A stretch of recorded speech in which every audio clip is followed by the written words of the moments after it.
Happy New Year and welcome everybody to the first FCI webinar of the new year with Ben Bridgewater and Sue Lacey Bryant. Just got a housekeeping slide up here for a quick bit of housekeeping that hopefully you can see. If you could all please keep yourself muted whilst the webinar is going on, and then we'll have a Q&A section at the end where you'd be welcome to unmute yourself.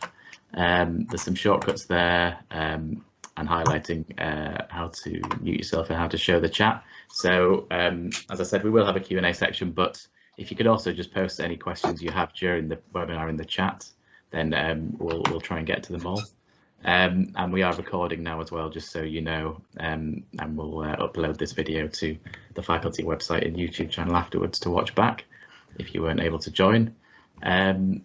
So yeah, I think without further ado, I'll hand over to Sue Lacey Bryant. Thank you very much, Joe, and thanks for taking the time to come and join us today. A little about me, first of all. I initially trained as an information scientist, had a somewhat eclectic career since I joined the health service some of those years ago, into what would now be a public health function. I'm passionate about bringing knowledge to bear on decision making by clinicians and patients on quality improvement. And through the years, mostly in primary care in my case, in knowledge management roles as a Chief Knowledge Officer, Director of the CCG, and now I'm National Lead for NHS Library Knowledge Services. What I grasped was that neither evidence nor data speak for themselves, and that learning from experience, your hard-won staff know-how, is also all too rarely brought into the picture. So as we come into this conversation today, I'm fascinated to really understand how far we can really utilise digital technologies to bridge that gap, so that evidence from all sources, data, staff, know-how, many different resources, really start to come to bear on the work that we're doing. Quickly, as an associate of Digital FCI, I'm enjoying being involved in a series of activities, and I'm really enjoying it. It's great to work with like-minded people. I'm working, for example, on the HDR UK project on building communities through better sharing of knowledge and tools and insights and outputs, and turning those into actionable knowledge objects. So really interested.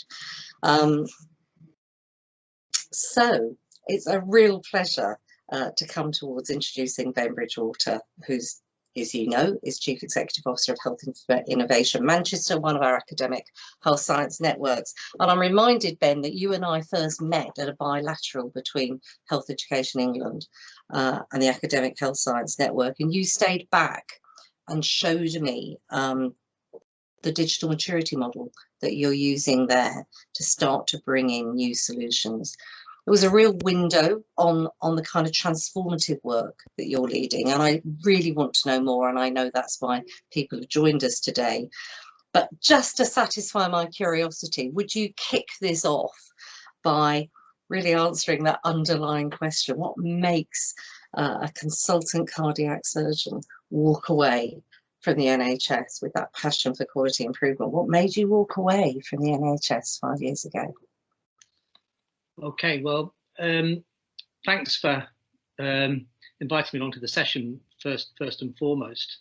I'm going to display my age a little bit in terms of answering the question, I think. So I left medical school at St Mary's in 1986, and I was fortunate enough as a house job to do cardiac surgery. And cardiac surgery is one of those things that if you are that kind of person and you get bitten by the bug, there's nothing else that you want to do, because everything else seems kind of not as interesting as cardiac surgery. So I took that on, and I was fortunate to make some progress in that. And I was appointed as a consultant in 1998. And prior to that, I did a PhD, which was at the Brompton Hospital, which was really mathematical modelling. It was around data science. I produced a mathematical model to predict decompression outcome from submarine escape, which might sound like a strange thing to do for a cardiac surgeon, but at that stage there was quite a lot of thinking about similarities between bubbles from decompression sickness and bubbles from bubble oxygenators in cardiac surgery, so it was all relevant. So I learned how to use computers, how to use spreadsheets, how to do some stats, etc., in that. And then in my cardiac surgery, I wanted to continue with some research, but not something that meant you had to raise huge amounts of money and spend lots of time in the lab. And I felt like actually collecting data and using data was a good side issue above and beyond what we were doing.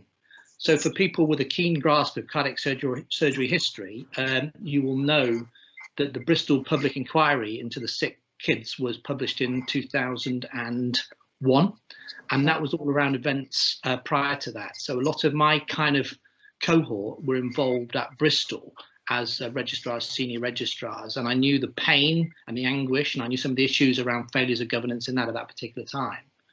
So because that was all coming through, we started to put programs in place to collect data, analyze data, benchmark data, to try and give people opportunities for quality improvement in cardiac surgery, but also to provide a backstop for governance to ensure that people were getting the quality of care that they deserved. And we set that up in 1997, and I ran that program regionally for a while, and then I ran the national programs to collect and publish data for patients and the public. And it became apparent to me that the magnitude of the effect that we were seeing from fairly simple data collection, benchmarking, and feedback exercises was enormous. I mean, a 50% reduction in risk-adjusted mortality over less than a decade at real scale. So we were benefiting people at real scale. And I started to think then about how you could use data and technology to have impact at scale. Like I say, there was more than somewhere between 500 and 1,000 less deaths 10 years after we started that work than there were at the beginning. And if you work incredibly hard as a cardiac surgeon, you get to 250 operations, you've had a pretty busy year. So in terms of thinking about scaling, I wanted to see how far I could take some of those thinking about digital and data. So I had a look around the NHS to try and see what great looked like with respect to technology. And quite frankly, great in technology doesn't exist in the NHS.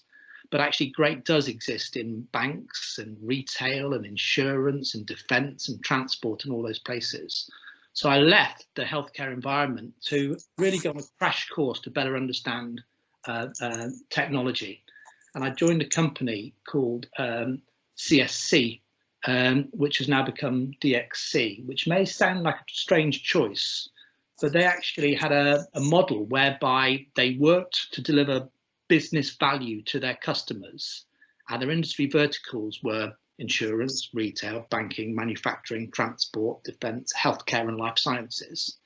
And their industry horizontals were cloud computing, apps modernization, big data analytics, digital transformation consultancy, and so on and so forth. So it was that world of all that kind of stuff. And when I left the NHS, I generally think I knew more about technology than 99% of consultants. But when I joined CSC/DXC, I realized that 99% of people working in that environment knew more about it than I did. So I immersed myself in that world to try and understand how you could best bring technology to bear at the lowest possible total cost of ownership to deliver business value to your customers. And then what I've tried to do since coming back into the NHS is to try and take that way of thinking into the things that we do in Greater Manchester.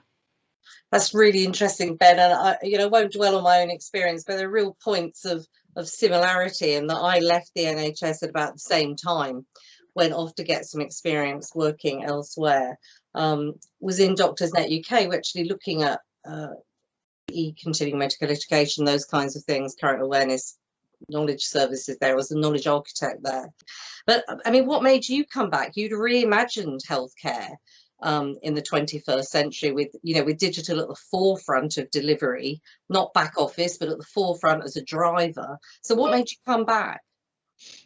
So you're asking me some questions which are kind of pretty personal, and I'll answer them as best I can, I think. So some people like to be comfortable in their kind of professional life, and I don't like being comfortable in my professional life. The biggest fear that I've always had is kind of get up in the morning, going to work and being bored and not giving it my all. And I think as a consequence of that, I've really tried to put myself in fairly extreme environments to try and stimulate myself and know as much as I can. I joined CSC at the tail end of some of their healthcare Connecting for Health stuff, and within a year after the day I joined, they'd made 50% of all that workforce redundant. So I had that extreme pain of working in a American quarterly reporting, daily reporting commercial organization with people being made redundant left, right and centre. And it was a real kind of sink or swim thing for me. You either learn about technology and add business value to the corporation, or you haven't got a job anymore. So it was uncomfortable but exciting in equal measure. And I genuinely left to come back. I genuinely wanted to learn stuff and be a different sort of animal, the sort of animal that I believe the NHS needs, and then bring that back in. I originally planned to stay for 3 years, but actually after 2 years, the opportunity came back into Greater Manchester, and because I think there's an echo. I just arrived. Can somebody mute? I think somebody just come off mute, maybe. Yeah, that's better. So I think because Greater Manchester had devolution, delegated financial control, and because they put governance and structures in place to work across acute, primary care, social care, and because they'd integrated their academic health science centre and their academic health science network to be one innovation organisation, and because they had a board with all the great city region leaders of Greater Manchester, it seemed like a great thing to come back into, to try and drive that agenda about, you know, digital-led transformation for the NHS. And being a sort of an adopted son of Manchester, my wife was born in St Mary's, Manchester. My kids have both got Manchester accents. My son's a City supporter, so you know, it seemed like a good career move for me.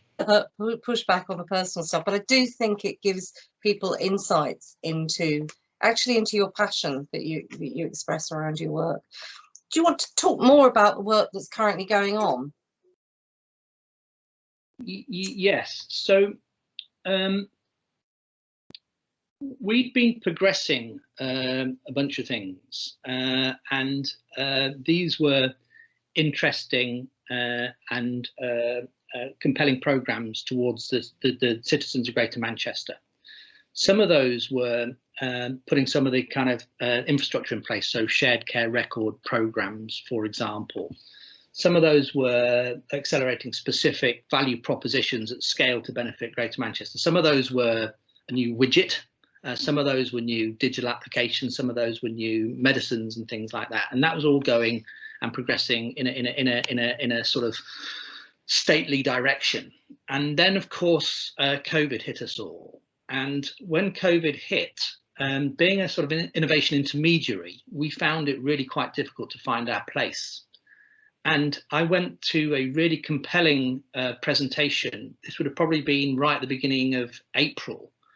And one of the presentations was from somebody who was very big in the armed forces in Afghanistan and Iraq. And he said, what a crisis needs is great leadership, but what crisis also needs is great followership.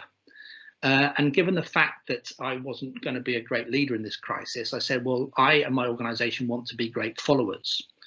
So the NHS England level 4 structures were established to respond to COVID, and in Greater Manchester, as and elsewhere, we had a hospital cell and an out of hospital cell initially. And we went to those cells and we said, what are the things that you most need us to put our shoulders behind to help to support the COVID response? And they came up with 4 things. The first thing was resolving information governance for information sharing for the COVID response, both for direct care use and for secondary usage. The second was accelerating digital primary care to enable those services to continue in a COVID secure kind of way and maintain access for patients as best they possibly could. The third thing was integrating all the relevant data from primary, secondary and social care as fast as possible to maximise the opportunities from shared care records. And the fourth thing was establishing digital solutions for long-term condition management. And we started by focusing on mental health and the care homes in that particular space. So that's basically the broad organising framework for the agendas that we've been progressing over the last 12 months or so. That sounds pretty much like the agenda from 20 years ago, apart from the COVID environment, when I was sat next to a primary care development on one manager on one side of me in a PCG then, and then a PCT, Primary Care Trust, and a primary care informatics officer on another. An extraordinarily big agenda. I'm going to invite you to talk through those.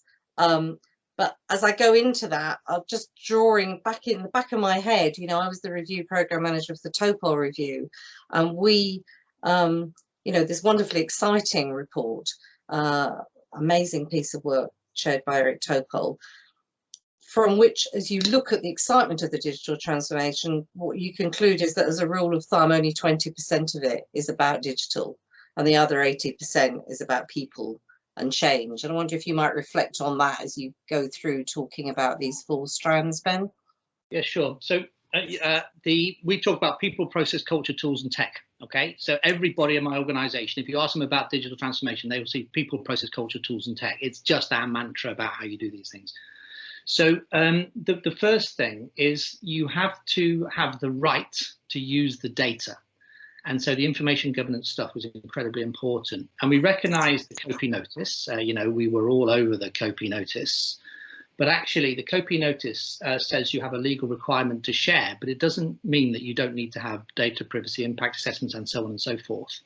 So we worked about getting those permissions, and we got all the permissions from all the data controllers. And of course, there's data controllers in our world, from acutes, from primary care, from social care.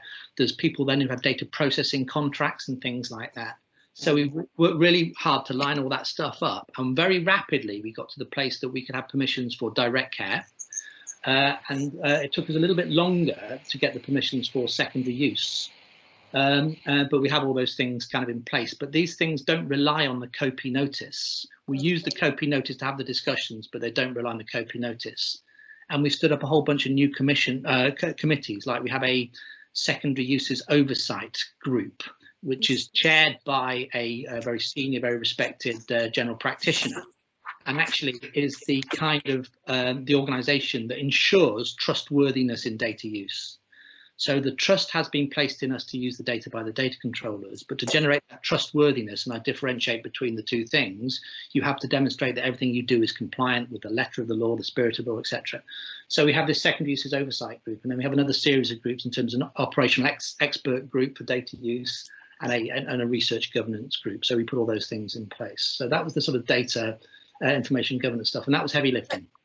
Ben, pause there a minute, because I mean, that really is heavy lifting. So can you just pull out a few more things? You know, I get the mantra. It's one I've you know, I'm sure everyone listening really gets that. But you know, how do you turn that what might sound like rhetoric into reality? Do you just want to pull out the critical success factors just from that strand around governance? Because it's an amazing achievement, Ben. So Howard Bernstein is the kind of great thinker and executor of many of the good things that have come out of Greater Manchester over the last however long. And he said something to me a little while ago, that's collaboration is a contact sport. Okay. Yeah. And so actually you need to accept that you cannot just say, here's the COPI notice, go on, let's crack on. You have to have lots and lots of conversations. And you have to, as a leader in this space, you have to have lots of conversations with the right people, and you need to use style flexibility and appropriate things in that space. But you also need to accept that there's some people I have conversations with who just don't want to listen to me because they don't like me very much. And therefore you need to have other people have those kind of conversations. So it's how you work as a network to try and get the job done, accepting that collaboration is a contact sport. And that's what we did to make this stuff happen. It was a mixture of deep thinking, great papers, lots and lots of conversations, a really smart engagement strategy, all of those kind of things to make this, to get this over the line. Thank you, Ben. That's and perhaps for listeners, I might reflect that when I'm looking at quality improvement and large scale change, you know, I do look at the large scale change model, and I do look at that aspect of needing to go around and frame and reframe and widen your engagement. So I might drop a line, a link into that afterwards, because that's another model of thinking it through. I think, you know, someone like yourself is doing that through experience, but it might be helpful for some people to look at the models. So I might come back to that. But you then talked about primary. Sorry. So just to pick up, you asked me sort of a deeply a personal question about my motives at the beginning, and you know, there is something, you know, from a personal perspective about this stuff for me. So, you know, I passionately want to get the job done. I believe if we can share data in an appropriate kind of way, citizens get a better deal. They get a better deal individually, they get a better deal collectively. Actually, it opens up opportunities for, you know, economic development and all those kind of things. And so what's incredibly important to me, and I'm not saying I get this right because I don't think I do, but what I try to do is to have the right behaviours, try to have the right passion, try to deal always with the issues and never with the people, to be absolutely constant in terms of trying to get the job done, and actually recognizing that it doesn't really matter whether people misconstrue my motives or don't like the way I'm trying to do my business. As long as I put my head on the pillow every night and think I am trying to do the right thing for absolutely the right reasons, and my behaviors, I believe, are appropriate with that. I think that's really important for leading into this particular space, because the reasons why people won't share data, as you know, are pretty complex. They're often multifactorial, and they're often very ill-defined, even to the people who actually have counter views. So I think that having that constancy of purpose and trying to have that that integrity for the agenda is incredibly important in getting these things done. I don't think any of us could overstate that. For me, having a centrality of purpose and then building shared purpose around it by taking the time to engage with people is at the heart of my own approach to strategic change, and that's what I do through the Knowledge for Healthcare strategy. Let me come back. A lot of my experience has been in primary care. Tell me what you were doing there, and what's been achieved and what still needs to be done. Okay, if it's okay, I'll just deal with the data flows into the integrated care platform first. Please, thank you. So we had all of the 10 localities in Greater Manchester had procured a GraphNet Care Centric as a shared care record prior to the COVID response. And at that particular stage, we had about 60% of our population on that shared care record platform, and we were proceeding pretty slowly in terms of bringing the rest on board. What we then did over the next 6 weeks is we accelerated to have 99.x% of all those patients on the GM shared care record. So what we did is we got all the permissions, we turned on all the pipes for the data flow to flow out of the host systems onto CareCentric. We stood up all the technology so all the people delivering care could view the shared care record within their host system, so that single sign-on. And then we accelerated all the critical additional pipes of data like pathology data, etc., out of the acute. So we made that care record, A, with pretty much complete coverage, and B, much greater useful data in it, and C, much easier to view. And we did that in 6 weeks just because we had the absolute authority of the command and control structures to make this stuff happen. Just my final point on this, and this is really interesting, is when you have 60% of your population with relatively little data working on a shared care record platform, the platform will be quite performant. We did this stuff so fast, it put a whole bunch of engineering challenges into the data infrastructure to actually work at the right kind of speed to give the right kind of user experience. And because we take this stuff really, really seriously in Health Innovation Manchester, and we've recruited in the right kind of capabilities to support that, we actually worked on that data engineering stuff with the hosts to ensure there was no kind of problems from increased data being used, increased times in terms of the service that was provided in terms of making decisions at the point of care. So this comes back to my point about the nature of a systems integrator like CSC, who has to have capabilities and all of those things to get the job done. So a massive amount of learning there in terms of the architecture that can also be shared. I don't want to distract you from talking through all of those initiatives, but I am really fundamentally interested in how we spread and adopt all this, share, allow it to be implemented. How do you take this knowledge that is your hard-won experience from very fast-moving, events like this, of course, flag to issues. But when we were looking at in the TOPOL review, we were looking at things like virtual fracture clinics, and they would edge around the south coast.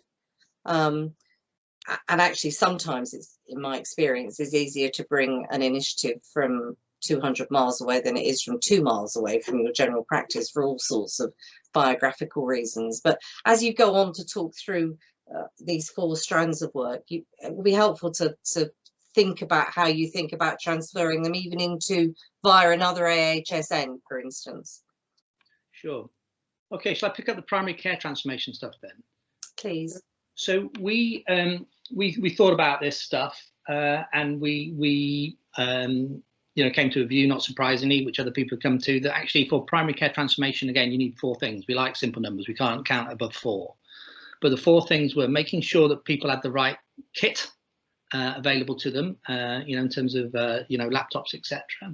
Making sure those kits had the right kind of connectivity and security for them to be used. Enable people to draw down the right kind of applications so that they could actually run their services from remotely. And fourthly, reconfiguring their practices to enable they could derive the benefits from technology. And so we worked across the complicated landscape of primary care across Greater Manchester, 10 CCGs, 500 odd practices, to try and understand what people really needed. And then we pulled together a kind of a mixture of folk to support that. So, we did a lot of the stuff about accessing need, but we worked with GM Shared Services to provide the kit. We actually worked very closely with the various commissioners, and we tried to prioritise the application landscape so that we could actually maximise our ability to work with industry in terms of getting the best deals around some of the application landscape. And then we started to do a fair bit of work about how the process reconfiguration should start. But importantly in that, what we worked hard on then is defining an outcome strategy for primary care. So from the persona of a patient, from the persona of a GP, from persona of a practice manager, from the persona of a commissioner, actually what does great look like with respect to digitally transformed primary care? And we co-created that with those various different actors in the system to then let a little bit the way float, as long as it gave basis to that kind of approach. So I think when you benchmark us in terms of how we've drawn the applications and we've used the applications, I think that's all pretty good. I think we've still got a fair bit of work to do in terms of how we make sure that we deliver the maximum benefit from those investments in technology, which is a lot about the people, process, culture bit rather than the tools and technology bit. And I think there's a bunch of work we've got to do about what you can then generate from novel back-end data mining of those more digitally transformed services. And that's where we're at on that particular bit of the programme, I think. Tell me a bit more about, well, one thing is, are those personas, I love that approach. We use that approach in designing a new national discovery system. Do those personas, are they portable? Would they be equally relevant if I was sitting in, Bradford or Maidstone as for you in Greater Manchester? Or is it the act of defining them and writing them that's important? I think the co-creation act of defining them is one of the important things, and I think the basic approach is absolutely portable. What I think is, so the most significant thing that I've heard through the pandemic, apart from being a good follower, was something that I heard from one of our patient and public involvement people on a panel that we had just before Christmas, which was about learning from the COVID response. And this is from a fantastic lady who runs a Muslim voluntary service group. And she basically said that the way that we customized our services locally around mass testing, so you have a national policy, you try and implement that locally, and you try and do that with a Bury accent or a Bolton accent or a Stockport accent, and that's kind of one thing. But actually, if you really want to get away from creating greater inequalities in our system, you need to be more granular than that. So you need to understand what is the service required for Muslim women in Bury, which has actually enabled them to access the right kind of testing services. And she said, we just absolutely failed to do that. And what we did, furthermore, is by putting the things we put in place, we drove inequalities rather than reducing inequalities. And what she also said, which absolutely scared me, was that those populations would not be the populations who would be uptaking the opportunity to get vaccinated, and they're almost certainly the populations who require it most. So that's something about the general processes of co-creation, I think, are transportable, but how they manifest themselves for the most needy groups of your local population, I think, is something which needs to be incredibly bespoke. Yeah, I think that's tailored, targeted, and I mean, I'm working with a group to write an easy read version of our strategy actually at the moment, and that's a very that's a wake-up call for us around how we communicate entirely.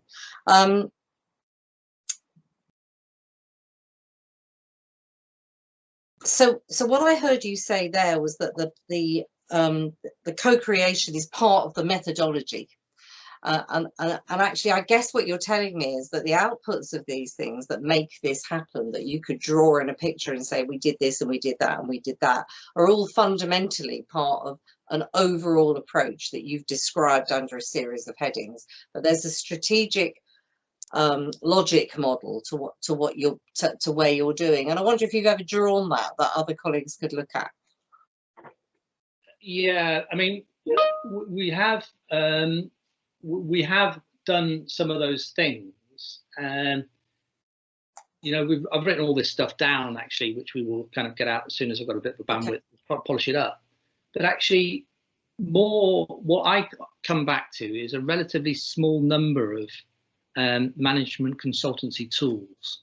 So when I was at CSC, I spent the first year as the Director of Healthcare Strategy for UK Healthcare and Life Sciences. And after CSC merged with Hewlett Packard Enterprise Services to become DXC, I ran a global department in the merged business, which was effectively a global digital transformation department. And so I picked up a whole bunch of kind of management consultancy type framework tools, which I just, drop out, as appropriate for the various different things. But there are things like understand your population, define the needs, transform your operating model, transform your business model. Those are the things you need to do.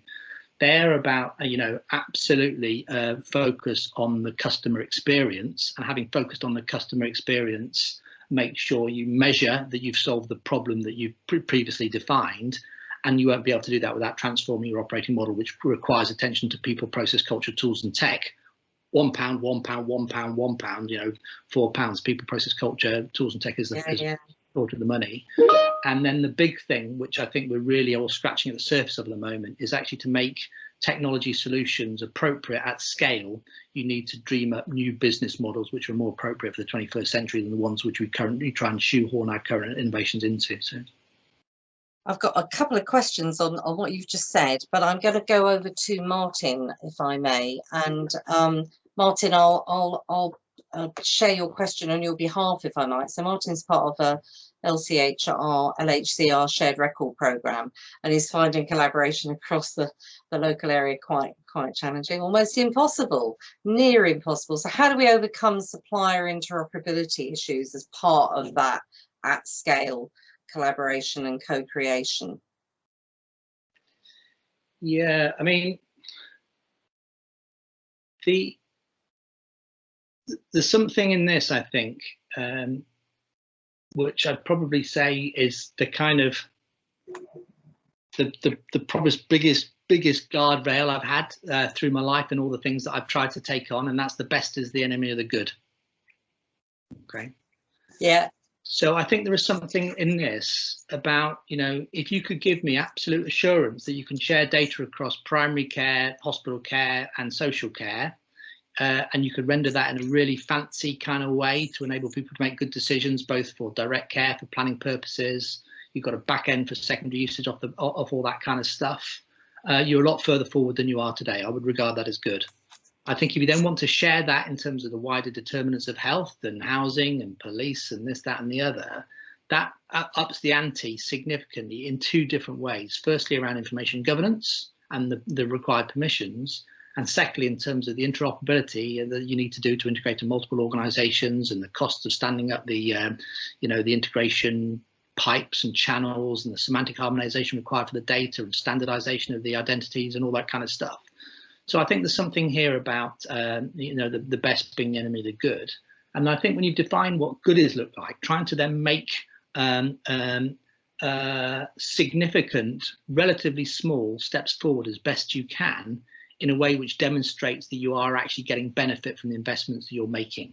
So trying to generate that sort of virtuous cycle and making sure you create a virtuous cycle which is actually backed up by good data, but also by good anecdote, because I think it's often the stories which win the hearts and minds, particularly of leaders. And I think there's something else there in terms of making sure that whole thing is subservient to a selfless agenda, which is citizen focused, not to an organizational agenda.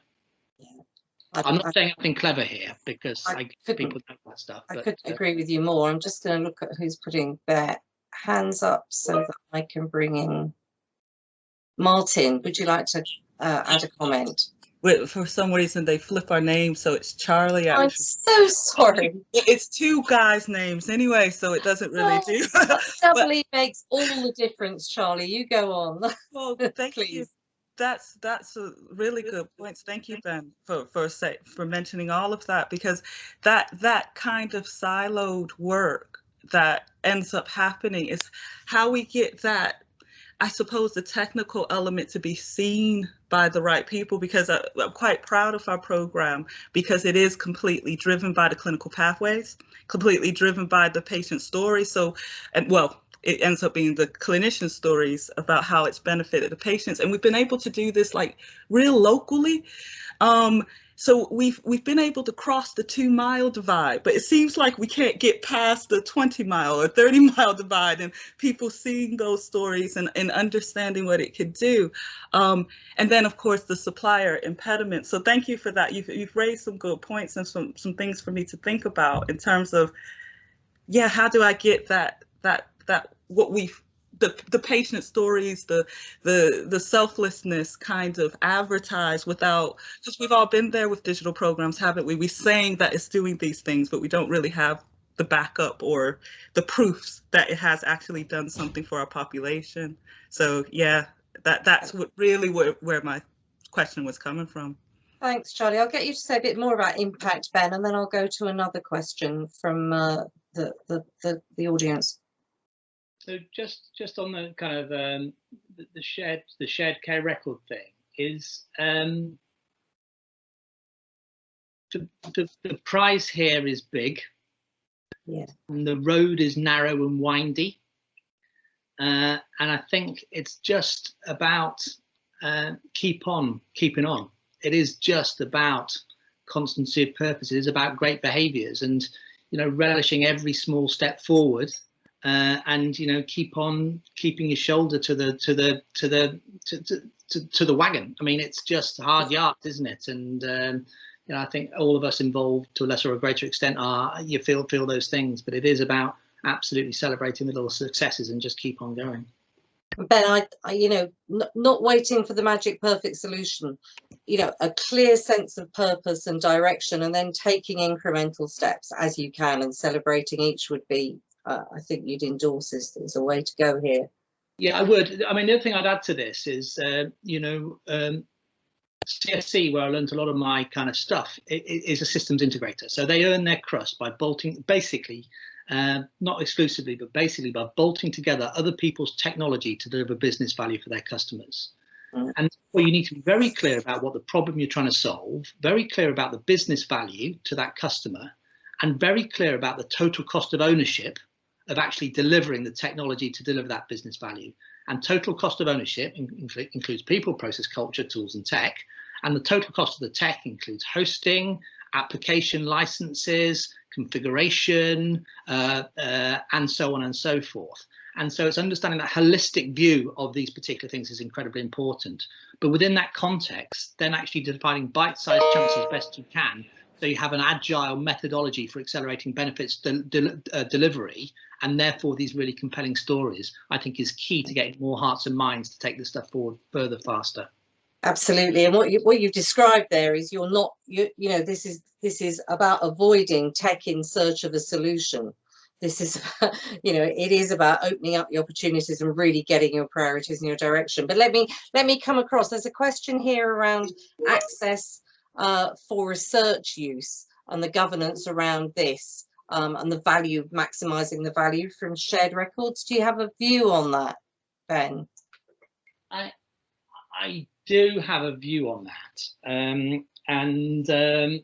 to some extent this thing is my heritage, because I spent a good 10-12 years milking the UK cardiac surgery database to within an inch of its life, and that was interesting. I learned a lot from doing that stuff. We got a lot of good publications out of it. I got a chair out of the University of Manchester for my efforts in that particular space. But I recognise very much that of the 143 fields in the UK cardiac surgery database, there were maybe half a dozen which I would have probably bet my mortgage on being more or less correct, another 10 which I felt we could use for various different purposes, and a whole bunch of other ones which weren't really fit for purpose at all. So I think there's something about accepting that actually this data is set up for a particular purpose, and that particular purpose is often around financial flows, and therefore its utility for clinical purposes it has to be very, very carefully considered. So I think the NHS routine data as the kind of answer to the Maiden's Prayer is a slightly overstated position. Having said that, I think it is potentially very, very useful. And actually, it would be a crying shame not to enable that to be used for those purposes. And therefore, you need to have the right information governance in place. It took us about 4 weeks to get the direct care information governance approved. It took us 7 months to get the information governance approved for our secondary uses research purpose, but we now have 15 active research projects working on top of the GM care record, from cancer, from cardiometabolic, from so on and so forth, which are now progressing through our various universities. And we, part and parcel of Health Innovation Manchester, we have Manchester University, Manchester Met, Salford and Bolton. So we have 4 universities who are all now working on top of that data. As part of that, that's remarkable. Now, another question here is: any plans to link secondary care, primary care, and psychiatry trust records in an HIE? Yeah, we have that. We have the psychiatry data flowing into the into GraphNet.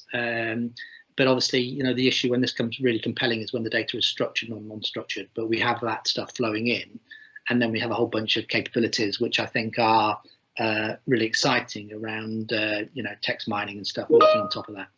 Sure, and I'm not going to take us off piece, but you know, I'm really from a viewpoint in terms of education, workforce development, you know, I'm really interested in how you can use data from activity overnight and then start to produce learning solutions and signpost them to people who might want to use them the next day or the next week. Can I just come back on that? So our approach is, you know, we want to maximise the use of the existing data for direct care for secondary purposes, absolutely. But what we also want to do is use technology to transform the products and services that we provide to our healthcare partners and our citizens. So the fourth bucket that I mentioned at the beginning was around chronic disease management.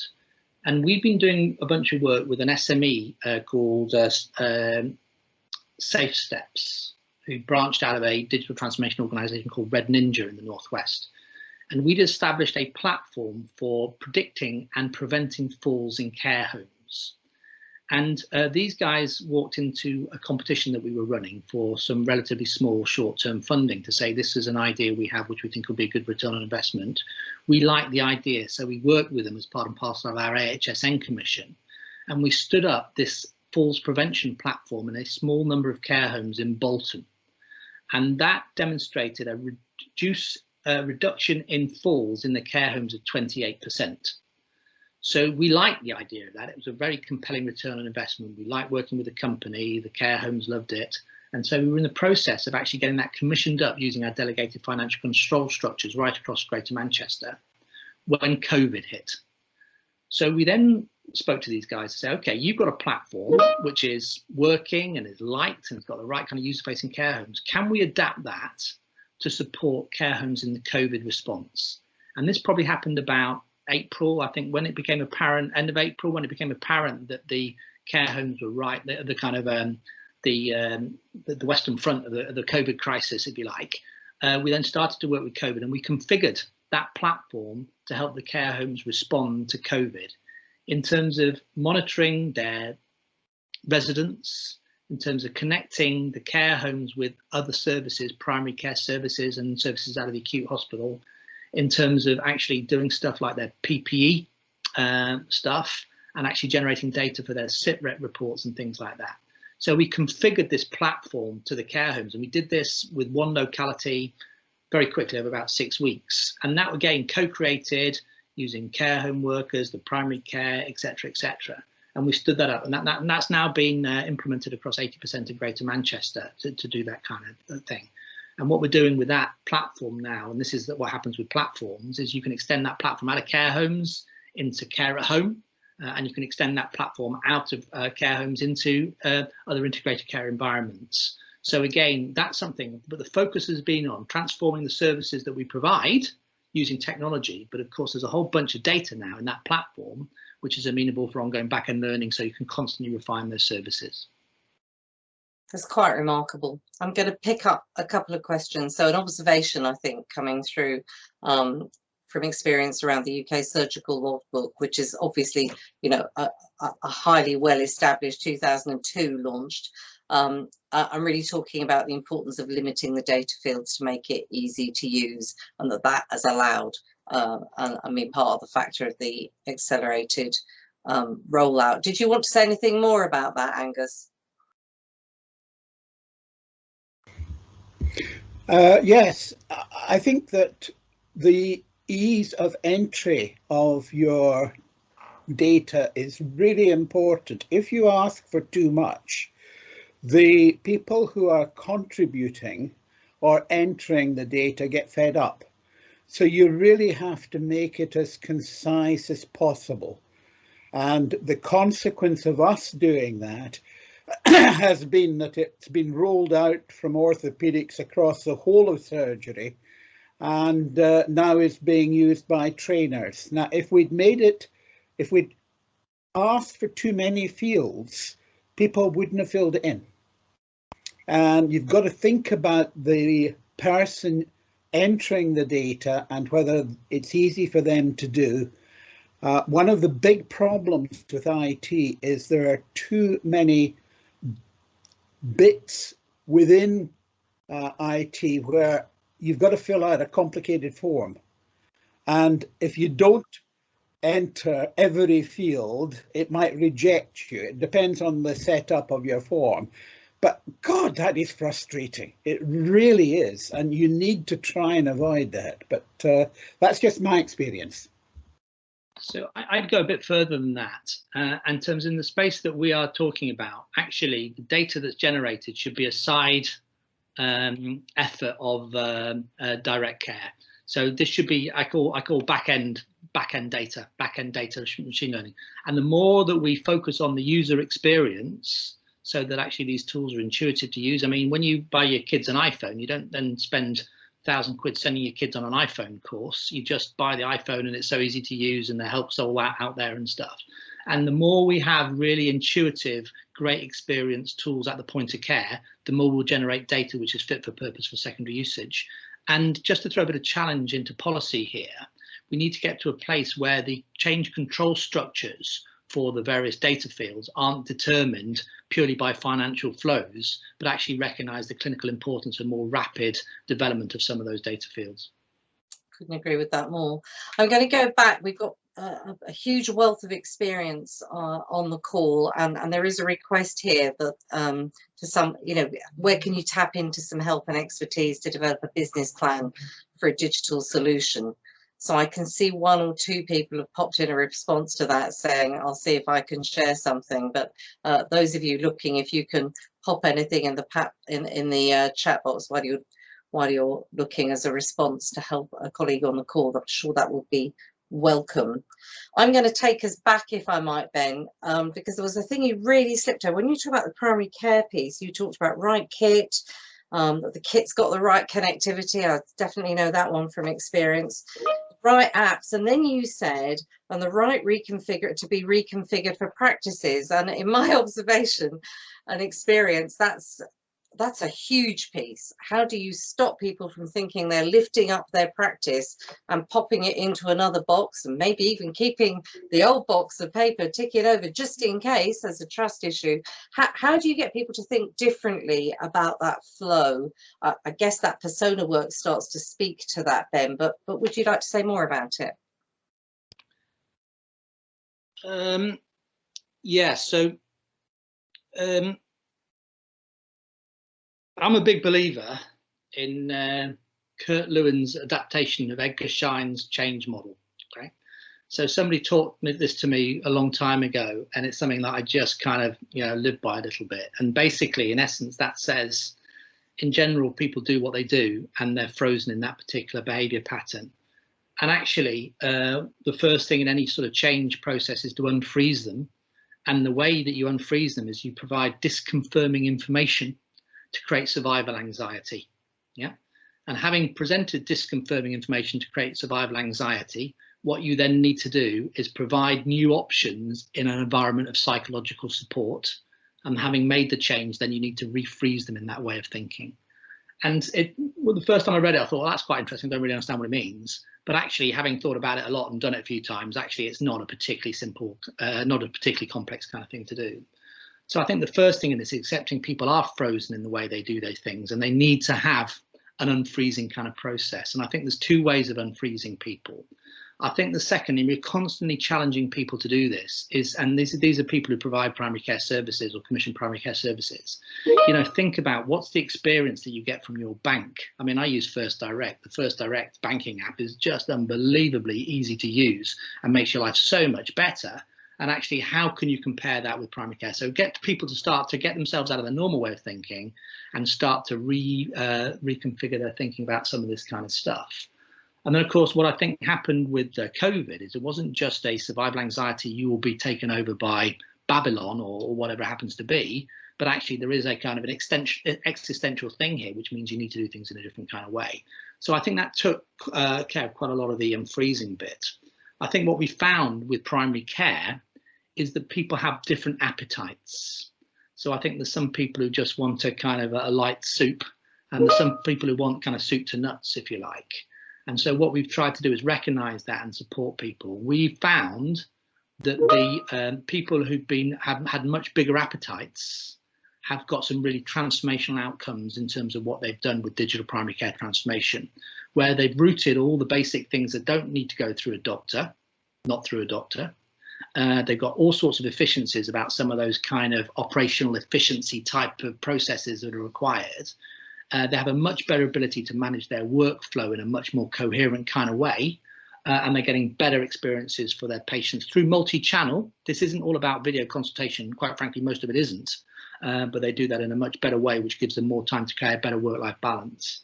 We are constantly pushing people to have even greater appetite on this.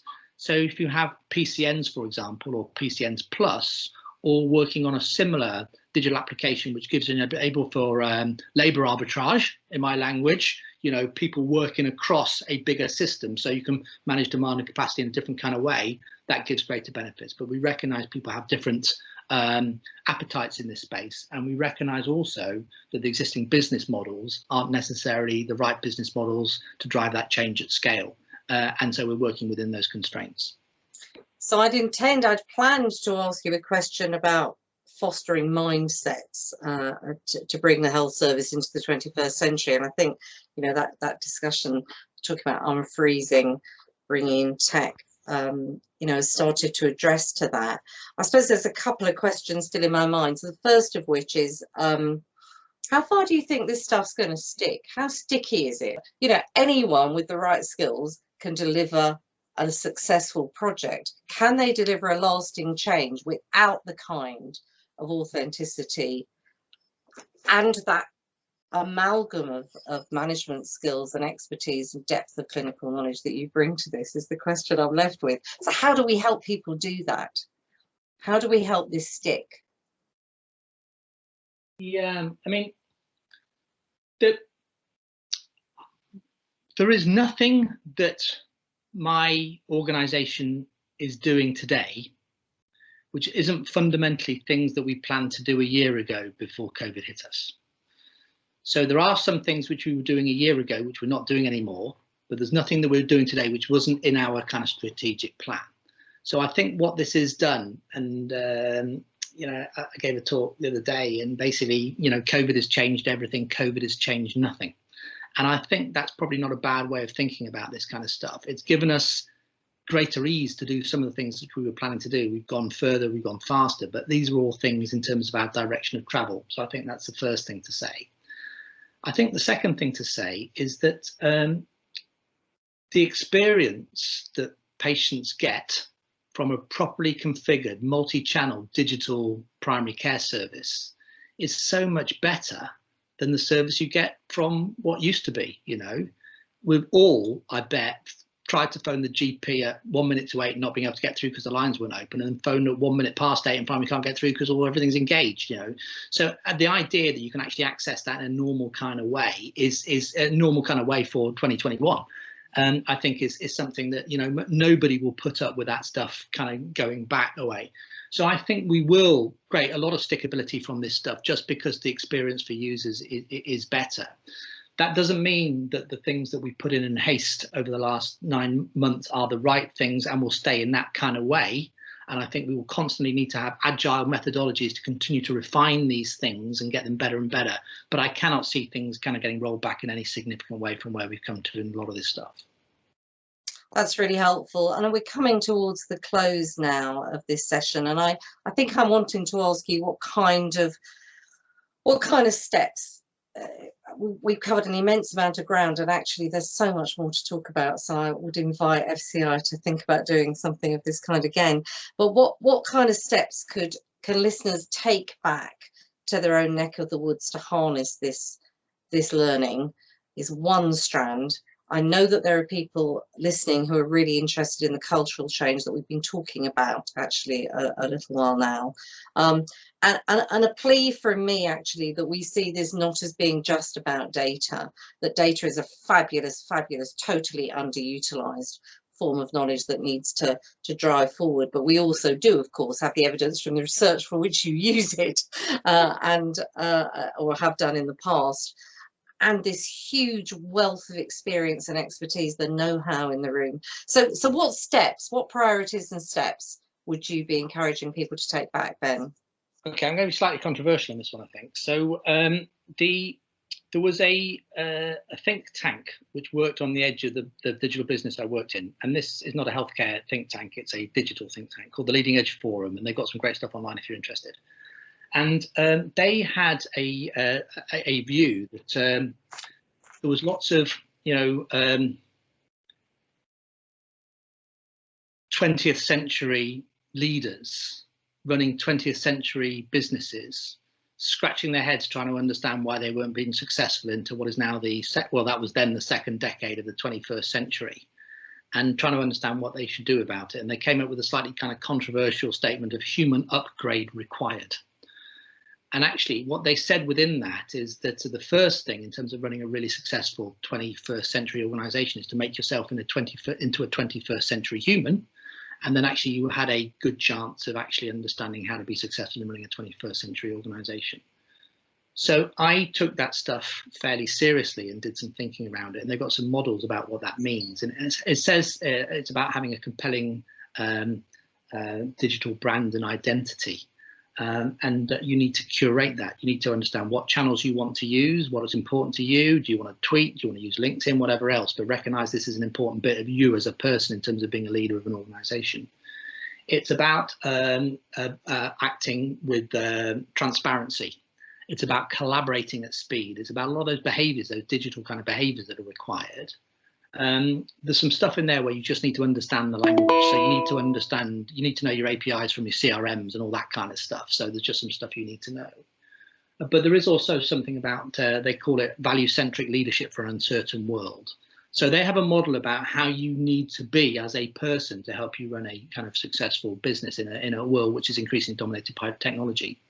And then they go a bit further to say, actually, this is what you need to have as a successful digital business. And they've got a whole bunch of things in there. Again, a compelling digital brand and identity. They talk about an outside-in approach to assets and capabilities. So if you think about Airbnb, biggest hospitality chain in the world, doesn't own a single bed. You look at Uber, biggest transport company in the world, doesn't own a single taxi. So an outside-in approach to assets and capabilities.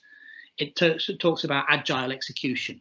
And again, it talks about the leadership stuff. So a bunch of components in that. So I think if you really want to be effective in that digital transformation world, it does start with you, and then it does start with how you configure your organizations. So I've taken that stuff pretty seriously, and we've actually I set us on a mission as an organization, and I said this was, I think, in June 18 months or so ago, that I wanted everybody in my business to be 10% more digital in 3 months' time than they were today. But actually, I wanted some people to be 400% more digital than they were today. And that was about some targeted recruitment and bringing people in with a different sort of skill set to that we traditionally have in those kind of worlds. And then it was taking some of the people who've just got the right behaviours and the right aptitude to learn in this particular space and to actually rapidly accelerate their ability to understand that. And there's some great reading you can do on that. Leading Digital, I think, is a really, really good book. I think reading some of those books by, what's his name, Matthew Syed is a really useful thing to do in terms of this kind of space. Reading things like Walter Isaacson's biography of Steve Jobs, useful in this kind of space. So I think there's quite a lot of structured stuff out there which you can use to take yourself forward just in that digital space. And then I think then reverting to some of the kind of tried and tested literature about change management, but to reread that with a digital lens on is also a really useful thing to do. So I don't know whether those insights are any help, but that's the kind of way I see the world. Yeah, extraordinarily helpful. I'll just flash Black Box Thinking if you've not read it, and Rebel Ideas if you've not read it, and they are genuinely just stuck in the corner next to the Shakespeare, the quotations, and a little bit about the medieval plough, which is the first huge technological advance, unless you want to take it back to the stirrup.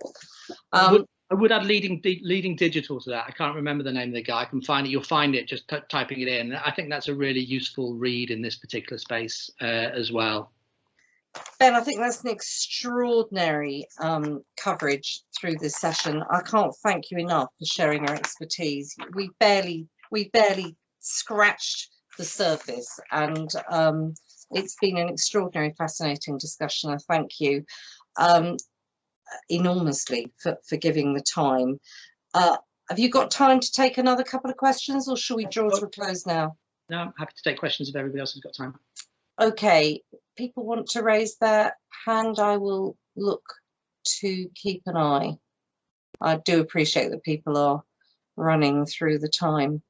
While we're just waiting to see if anybody does want to raise anything else, a slightly different approach, but I would just say that one of the best pieces of advice I saw through COVID was a posting around from a public health consultant who'd been in many emergency situations, and he talks about slow hurry, working in a slow hurry. I might pop that out through Joe later. It's a sort of rolled up, whatever the word is, set of Twitters. So lots of feedback coming through. I'm not seeing any questions. Joe, I'm going to hand to you if I might. Yeah, sure. No, I just wanted to give a big thanks, Ben, for joining and for your time and insights and a great talk, and Sue for so expertly chairing and fielding the questions. And yeah, thanks for everyone who joined. Hopefully, yeah, we could maybe do a follow-up session or something further down the line, or and we can get back to people with outputs. And this will be put up on the faculty website as well as a recording. But yeah, again, just thanks, Ben, for your time. It's a pleasure. Thank you. Thank you very much for asking me. Thank you. Brilliant session. Thank you, Ben. Thanks everyone for taking the time today. I hope it's stimulated the middle of your day, and I know given you a lot to take away. Thanks very much for joining us. Thanks, everybody.